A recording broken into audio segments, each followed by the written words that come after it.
சில பெரியவங்களுக்கு வந்து பார்த்தீங்கன்னா எல்லா உணவு பழக்கம்லாம் கரெக்டாக வச்சுட்டு வெளியே சாப்பிடாம வீட்டிலே சமைச்சு சாப்பிட்றவங்களுக்கு இந்த பிரச்சனைலாம் இருக்குது. அதுக்கு என்ன காரணம்? வெளியே சாப்பிடாம வீட்டில் சாப்பிட்றது நல்லது தான். ஆனால் வீட்டில் என்ன சாப்பிட்றீங்க அதானே முக்கியம். நாங்கள் நிறைய பேர் வெஜிடேரியனுங்க, நாங்கள் வெஜிடேரியன்பாங்க. ஆனால் யாருமே வெஜிடேரியனாக தெரியல எனக்கு.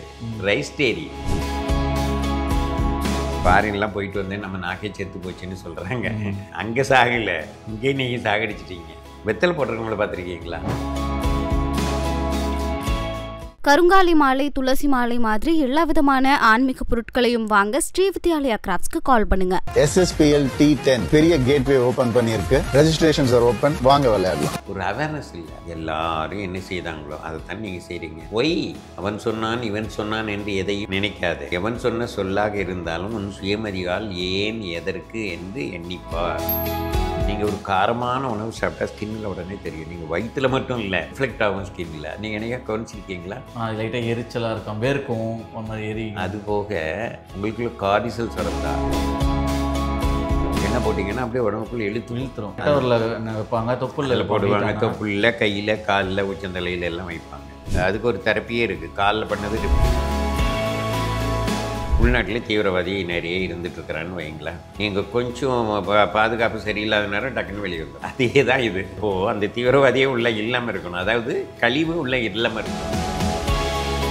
நிறைய பேர் 100 வயசு வரைக்கும் வாழலாம்ன்றாங்க. அதான் சாத்தியமா சார்? ஜப்பான்காரன் 120 வயசு வரைக்கும் இருக்கான். 100 200.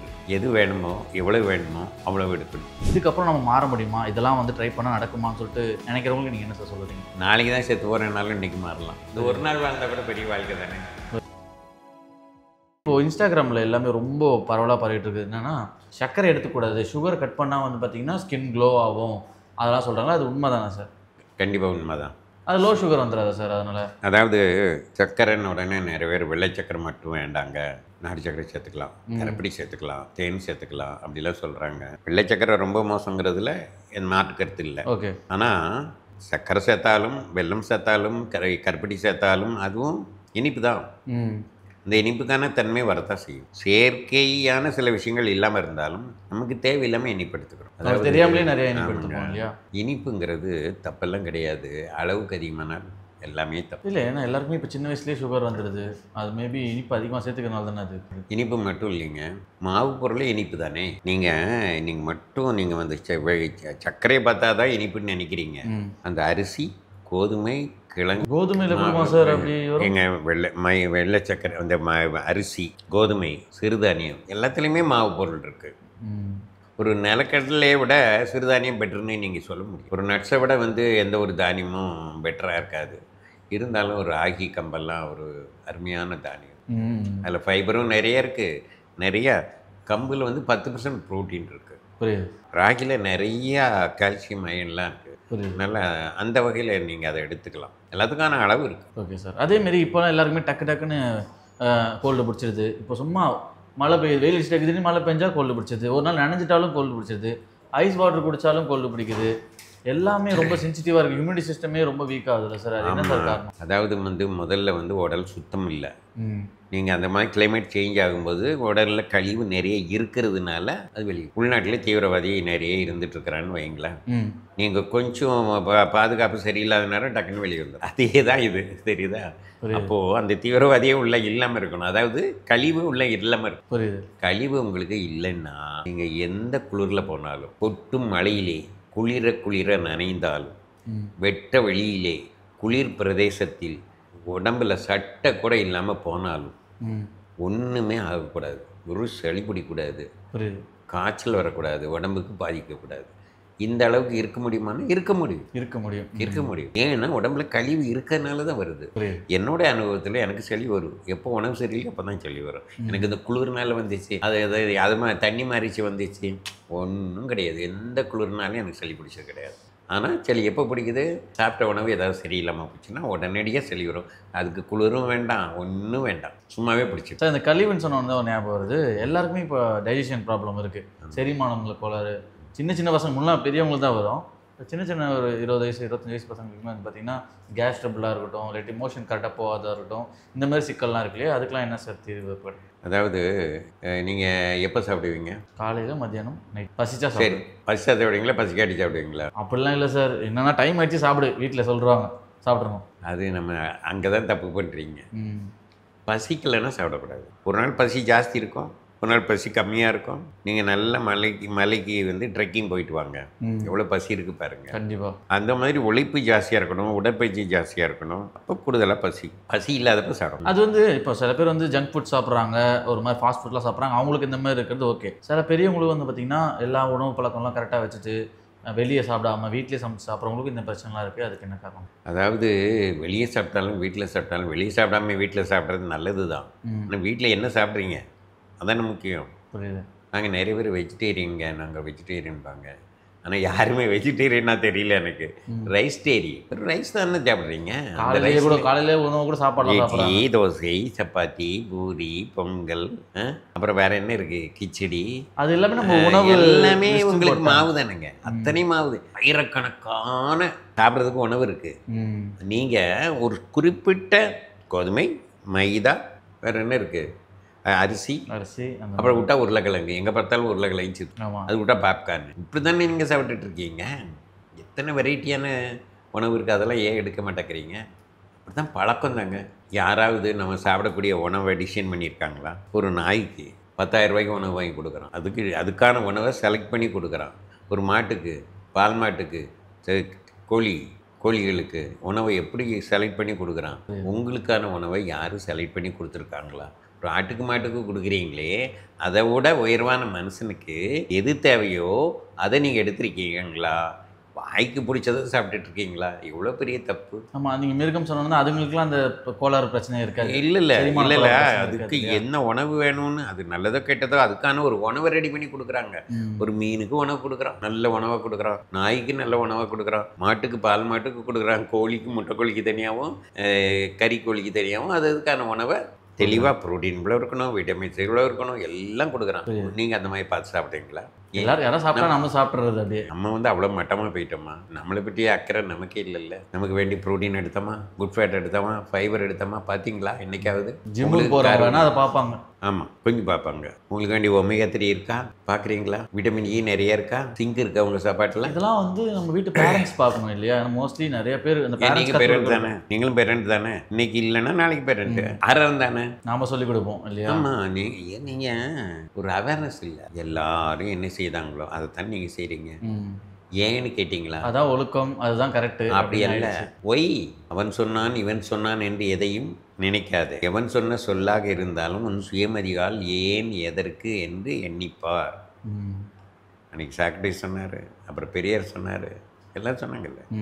என்ன செய்தாலும் செய்ய முன்னாடி இதை ஏன் சாப்பிடணும், இது எதுக்கு, எல்லாரும் சாப்பிட்றோம் நான் சாப்பிட்றேன், அந்த பேச்சே. அப்போ எல்லாத்துக்கும் சுகர் வந்தால் உனக்கு சுகர் வரும்.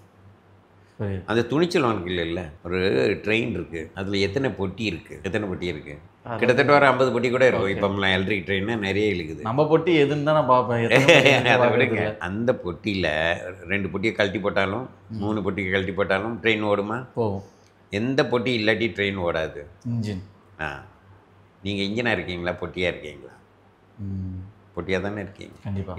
எழுப்புக்கு போகிறீங்க. நீங்கள் அந்த உலகத்துக்கு என்ன கொடுத்தீங்க, என்ன மாற்றத்தை கொண்டு வந்தீங்க? எனக்காக யோசித்து பார்த்தீங்களா?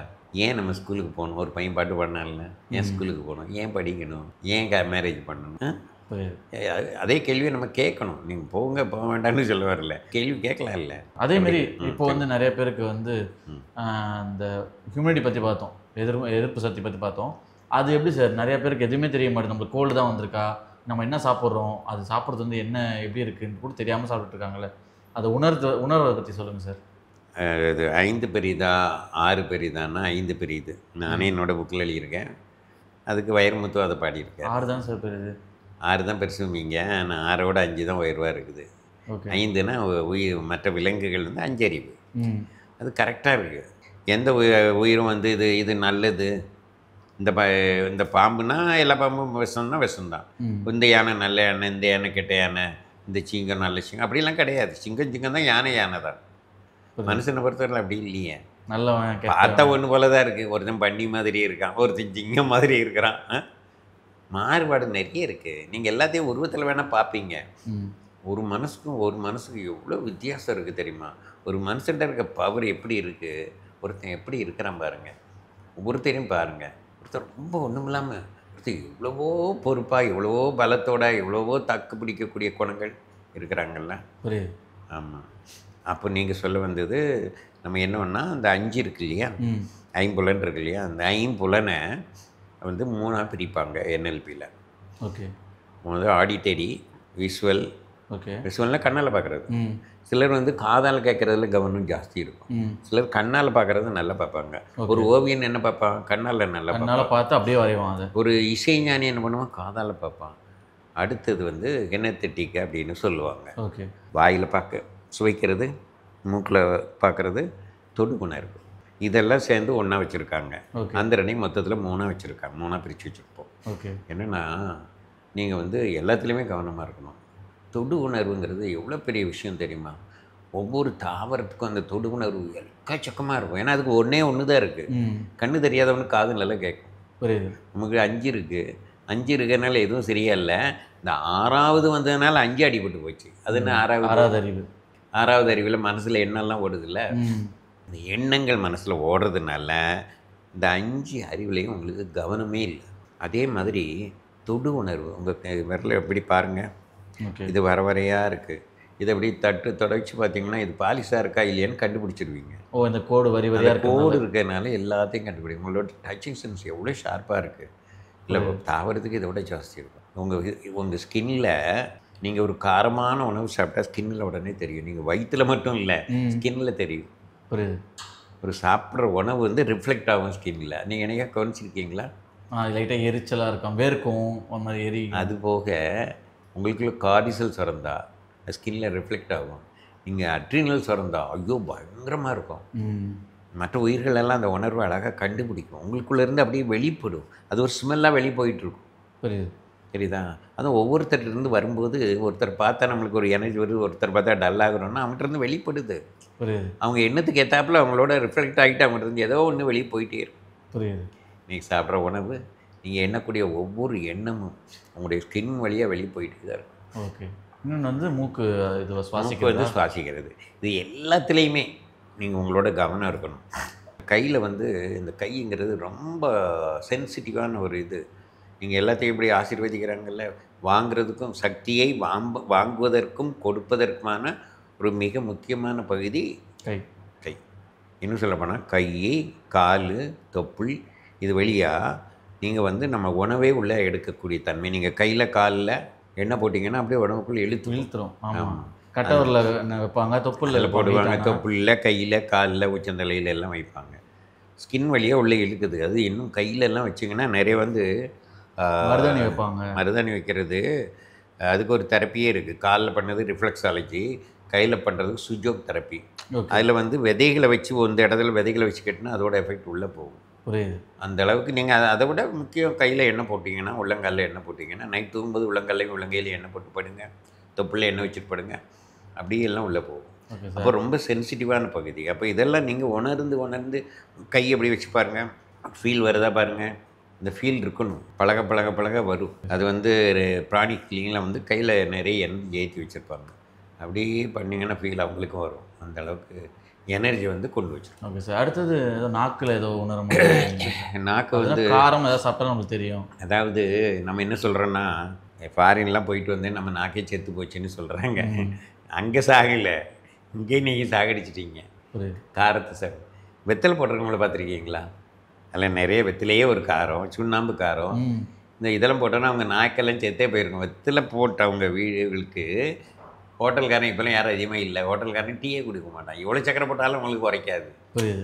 ஏன்னா நாக்கு செத்து போச்சு தான். ஓகே. இந்த சுண்ணாம்பும் காரமான வெத்திலையும் பட்டு நாக்கு செத்து. அதே மாதிரி சூடுபட்டாலும், அளவுக்கு அதிகமான குளிர்பட்டாலும், அளவுக்கு அதிகமான உப்பு, காரம், இனிப்பு எதுவுமே அளவுக்கு அதிகமாக நாக்கில் படக்கூடாது. பட்டிங்கன்னா அதோட அந்த தன்மை வந்து அவ்வளோ மென்மையான அந்த தன்மையெல்லாம் மாறிப்போகும். புரியுது. அது இப்போ சவுண்டு அதிகமாக கேட்டோம்னா மெதுவாக பேசினா கேட்காது. அதிகமான சுவையை, ரொம்ப காரத்தை, ரொம்ப இனிப்பெல்லாம் சாப்பிட்டிங்கன்னா அப்புறம் வந்து லைட்டான இனிப்பு நமக்கு பிடிக்காது. தெரியாது மந்தமாயிடும். புரியுது. இன்னும் இந்த அதிக காரத்தை சாப்பிட்றது, அதிக உப்பு சாப்பிட்றது இதெல்லாம் வச்சுக்கவே கூடாது. எல்லாமே அளவை வச்சு நாக்கை வந்து உயிர் துடிப்பாக வச்சுருக்கணும்.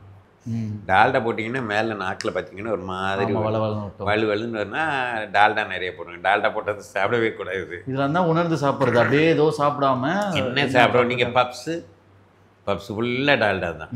பொரி அவ்வளோ டால்டா. கேக்கில் நிறைய டால்டா. புரியுது. பன்னில் ப்ரெட்டில் டால்டா கிடையாது. அதில் வந்து புளிக்க வைக்கிறதுக்கு இது ஈஸ்ட் தான் போடுவாங்க. கேக்கிலலாம் டால்டா அந்த இது போட்டிருப்பாங்க. டால்டா சில டால்டா போடுவாங்க, இது போடுவாங்க, அது வேறு சோடா பன்னீர். ஓகே சார், இறுதி பகுதிக்கு வந்துட்டோம். இது நீங்கள் இதெல்லாம் சொல்கிறதெல்லாம் கேட்கும்போது ரொம்ப ஆச்சரியமாக இருக்குது. நிறைய கற்றுக்கணும்னு சொல்லிட்டு தோணுது இல்லையா? உங்களை வந்து நாடி கற்றுக்கணுன்னா எங்கே சார் வராமல் இருக்கும்?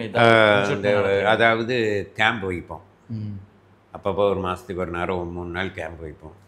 ஆமாம், அது ஏதாவது நல்ல கூலான பிளேஸில் வைப்போம். அங்கே வந்து கூட கற்றுக்கலாம். அப்புறம் ஆன்லைன் கிளாஸ் இருக்குது, 1 டே கிளாஸ் இருக்குது. இப்போ இந்த லாஃபிங் இருக்குல்ல, தனியாக ஒரு நாள் கிளாஸ் வச்சுருக்கோம். ஓகே. அது எப்படி இந்த சிரிப்பின் சிறப்பு, சிரிப்பு மூலமாக எப்படி வாழ்க்கையை ஜெயிக்கலாம், எப்படி எல்லாத்தையும் தட்டி விட்டு அழகாக போயிட்டே இருக்கலாம். அதேமாதிரி உங்ககிட்ட கிளாஸில் வரவங்க இந்த வயசுக்காரங்க, இந்த வயசு ஆட்கள் தான் வரணும் அப்படிலாம் இருக்கா? யார் வேணால் வரலாம்? என்ன தெரியுமா, யார் வேணால் வரலாம். பெரியவங்களுக்கு சொல்லிக் கொடுக்குறத விட குழந்தைங்களுக்கு சொல்லிக் கொடுத்தா ரொம்ப நல்லதுன்னு நினைக்கிறேன். 12-10 வயசுக்கு கீழே உள்ள குழந்தைகளை திருத்துறது ஈஸி. ஒரு பழக்கத்தை உருவாக்கலாம். சொல்கிறத கேட்பாங்க. பெரியவங்க நல்லா கேட்டு தலையை இப்படி ஆட்டிட்டு போவாங்க. வீட்டில் போய் ஒன்றும் மாற மாட்டாங்க. இப்போ இந்த வீடியோ பார்க்குறவங்களே நீங்கள் சொல்கிறதெல்லாம் கேட்பாங்க. அடுத்து கேட்பாங்க, 2 நாள் ஃபாலோ பண்ணுவாங்க, அப்புறம் பண்ண மாட்டாங்க. மாறுறதுங்கிறது அவ்வளோ கஷ்டமாக இருக்குது. இதெல்லாம் ஃபாலோ பண்ணால் நம்ம வந்து நிறைய பேர் 100 வயசு வரைக்கும் வாழலான்றாங்க. தான் சாத்தியமா சார்? ஜப்பான்காரன் 120 வயசு வரைக்கும் இருக்கான். 100 எது வேணுமோ எவ்வளோ வேணுமோ அவ்வளோ எடுக்கணும். உங்களுக்கு இனிப்பும் வேணும், இனிப்பு இல்லாமல் போகக்கூடாது. உப்பும் வேணும். சோடியம் குறைஞ்சி போனால் பிரச்சனை, கூடி போனால் பிரச்சனை. இனிப்பு குறைஞ்சாலும் பிரச்சனை, கூடினாலும் பிரச்சனை. இப்போ வந்து இந்த வீடியோ பார்க்குறவங்களுக்கு 30 வயசு இருக்கும், 35 வயசு இருக்கும், 40 வயசு கூட இருக்கும். அவங்க வந்து பாதி வாழ்க்கையை வாழ்ந்துட்டான்னு நினைப்பாங்க. இதுக்கப்புறம் நம்ம மாற முடியுமா, இதெல்லாம் வந்து ட்ரை பண்ணால் நடக்குமான்னு சொல்லிட்டு நினைக்கிறவங்களுக்கு நீங்கள் என்ன சார் சொல்லுறீங்க? நாளைக்கு தான் செத்து போகிறனாலும் இன்றைக்கி மாறலாம். இந்த ஒரு நாள் வாழ்ந்தால் கூட பெரிய வாழ்க்கை தானே. புரியுது. ஒரு நல்ல விஷயத்தை நீங்கள் தெரிஞ்சிட்டிங்கன்னா இன்றைக்கி இல்லை இதெல்லாம் ஃபாலோ பண்ணுறதுனால அவங்களுக்கு இவ்வளோ நாள் மாற்றங்கள் வரும். எவ்வளவு கண்டிப்பாக வரும். எப்போ நீங்கள் மாறினீங்களோ அப்போவே மாற்றம் வரும். ஒரே நாளில் தெரியும். கழிவுகளை, உடம்புல உள்ள கழிவுகளை 3 நாளில் நிறைய நீக்க முடியும். அதனால் நீங்கள் எதுவும் இனியெல்லாம் முடியாது அப்படிங்கிறதெல்லாம் நம்ம மனசு நம்மளை ஏமாத்துறது. 2வது நான் முக்கியமாக ஒன்று சொல்கிறேன் என்னென்னா, நான் பொதுவாக அந்த ஒலிம்பிக்கு இந்த இது என்ன நிறைய காம்படிஷன் என்ன சொல்லுவாங்க, கின்னஸ் சாதனை, அதெல்லாம் பண்ணலாம். எனக்கு அதில் ஐடியாவே இல்லை. உடம்பை வச்சுட்டு வித்த காமிக்கிறதுக்கு அல்ல. உடல் வந்து ஹெல்த்தியாக வைக்கிறது எதுக்காகன்னா, உடலை விட நம்ம மனசு, நம்ம மூளைங்கிறது 1000கணக்கான மடங்கள் பவரானது. அந்த மூளையை இந்த உடல் தாங்கி இருக்கிறதுனால இந்த உடலை நம்ம கவனமாக பார்க்குறோம். உடலில் போய் சாதனை பண்ணி நம்ம யானை மாதிரி வர முடியுமா, குதிரை மாதிரி ஓட முடியுமா? ஆனால் மனிதனோட மூளை எந்த உயிருக்கும் கிடையாது. இல்லை, நம்முடைய சிறப்புங்கிறதே சிந்தனை தான். இப்போ நம்ம மூளை நல்லா வேலை செய்யணும். அது நல்லா இருக்கணும்னா உடம்பை நல்லா வச்சுக்கணும். அதுதான் நீங்கள் சரியாக புரிஞ்சுக்கணும். சிலர் வந்து உடலில் வில்லா வளைக்கிறது, பெரிய பெரிய சாதனை பண்ணுறது, அளவுக்கு அதிகமான சாதனை பண்ணால் அது உடலுக்கு நல்லது கிடையாது. புரியுது. அதனால் அப்படியெல்லாம் நம்ம பண்ணணும்னு தேவையில்லைங்கிறத நான் எல்லாத்துக்கும் சொல்லிக்கிறேன். Okay sir. ஓகே, இவ்வளோ நேரம் கேட்ட கேள்விக்கு ரொம்ப அழகாக ஆழமாக பதில் சொன்னீங்க. நேரத்துக்கு ரொம்ப நன்றி சார். தேங்க்யூ. நன்றி. கருங்காலி மாலை, துளசி மாலை மாதிரி எல்லா விதமான ஆன்மீக பொருட்களையும் வாங்க ஸ்ரீ வித்யாலயா கிராஃப்ட்ஸ்க்கு கால் பண்ணுங்க. SSPL T10 பெரிய கேட்வே ஓபன் பண்ணியிருக்கு. Registrations are open. வாங்க விளையாடலாம்.